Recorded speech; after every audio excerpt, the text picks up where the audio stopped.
அனைவருக்கும் வணக்கம். இந்த பதிவில் நாம் எதை பற்றி பார்க்க போகிறோம்னா, தை அமாவாசை அன்னைக்கு வரக்கூடிய அபிஜித் நட்சத்திரத்தை பற்றி தாங்க பார்க்க போகிறோம்.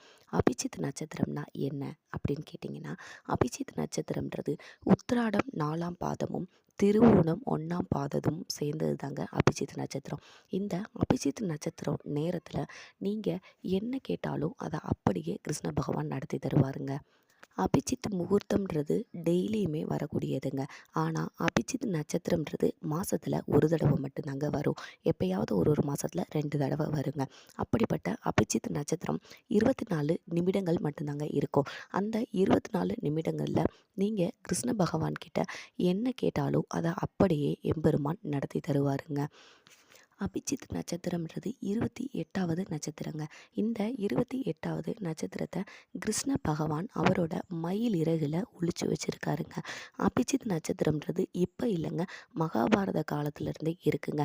மகாபாரதத்தில் சகுனி துர்ச்சோதனன் கிட்ட போரிட்டு நம்ம வெற்றி பெறுறதுக்காக சகாதேவன் கிட்ட போய் நல்ல நேரம் குறித்து வாங்கிட்டு வா, நம்ம போரில் வெற்றி பெறுற மாதிரின்னு சொல்லி துர்ச்சோதனனை அனுப்புகிறாருங்க.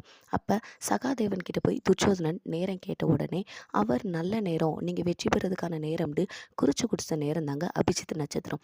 அந்த நேரத்தில் நீங்கள் வெற்றி பெற்றால் கண்டிப்பாக நீங்கள் வெற்றி பெறுவீங்க, போர் புரிஞ்சிங்கன்னான்னு சொல்லி அனுப்புகிறாங்கங்க. அதை பார்த்த கிருஷ்ணன் அபிஜித் நட்சத்திரத்தில் அவங்க போர் புரிஞ்சா வெற்றி பெற்றுவாங்கன்னு சொல்லி அபிஜித் நட்சத்திரத்தையே எடுத்து தன்னோட மயில் இறகுல ஒளிச்சு வச்சுக்கிறாருங்க. அப்படி எதுக்காக ஒழிச்சாருன்னா, நீங்கள் அபிஜித் நட்சத்திரத்தில் என்ன கேட்டாலும் அது நடக்குங்க. அந்த நேரத்தில் நீங்கள் தவறானது கேட்டு அந்த தவறுதல் நடக்கக்கூடாதுன்றதுக்காக சகுனி ஜெயிச்சாருன்னா இந்த நாட்டையே கேடு விளைவிக்கிற பாதைக்கு கூட்டிகிட்டு போயிடுவாரேன்றதுக்காக அந்த நட்சத்திரத்தை தேதியவே அந்த நேரத்தை அவர் மயில் இறகுல எடுத்து ஒளிச்சு வச்சுக்கிட்டாருங்க. அந்த நேரத்தில் போர் புரிஞ்சதுனால சகுனி தோத்துட்டாருங்க.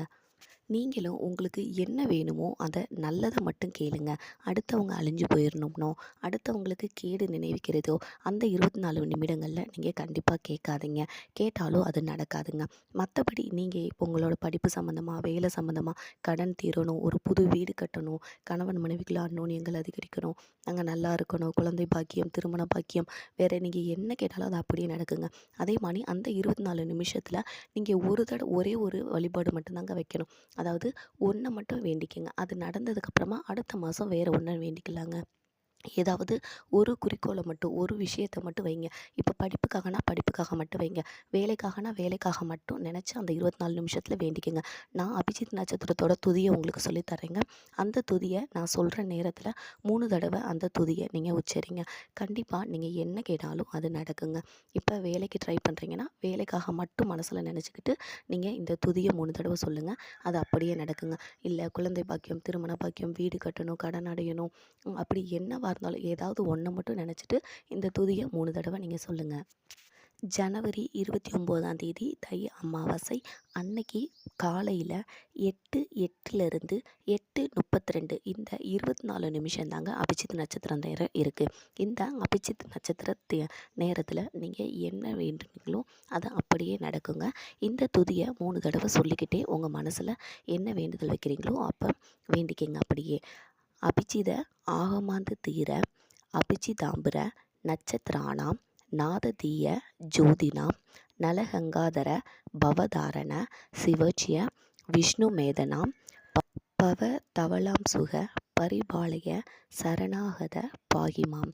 இந்த துதியை 3 தடவை நீங்கள் மனசால் வேண்டிக்கிட்டு அந்த 24 நிமிடத்தில் உங்களுக்கான வேண்டுதல்களை வைங்க. ஒரே ஒரு வேண்டுதல் மட்டும் வைங்க. அது நிறைவேறினதும் அடுத்த மாதம் அடுத்த அபிஜித் நட்சத்திரத்தில் வேறு வேண்டுதல்களை நம்ம வச்சுக்கலாம். தை அமாவாசைனாலே முன்னோர்களோட வழிபாடுங்க. இங்கே முன்னோர்களை நல்ல மனசில் காலையில் வேண்டிக்கிட்டு இந்த அபிஜித் நட்சத்திரத்துலேயும் உங்களுக்கு வேணுன்றதை நீங்கள் கேட்கும்போது அதை அப்படியே கிருஷ்ண பகவான் எது நீங்கள் கேட்டாலும் அதை அப்படியே தருவாருங்க. பட் தீமைக்கு பயன்படுத்த வேண்டாம், நன்மைக்கு இதை பயன்படுத்துங்க. தை அமாவாசை முடிஞ்ச வரைக்கும் நீங்கள் உங்களோட முன்னோர்களை நல்லா வழிபட்டுட்டு அவங்கள நினச்சி பசுமாட்டுக்கு அகத்திக்கீரை கொடுக்கும் பொழுது நீங்கள் பண்ணின பாவங்கள் எல்லாமே நீங்குங்க. நீங்கள் நம்ம சேனலுக்கு புதுசாக இருந்தீங்கன்னா நம்ம சேனலை சப்ஸ்கிரைப் பண்ணிக்கோங்க. வீடியோ பிடிச்சிருந்துச்சுன்னா லைக் பண்ணுங்கள், உங்களோட ஃப்ரெண்ட்ஸுக்கும் ஷேர் பண்ணுங்கள். அடுத்த ஒரு நல்ல பதிவில் சந்திக்கிறேங்க. நன்றி, வணக்கம்.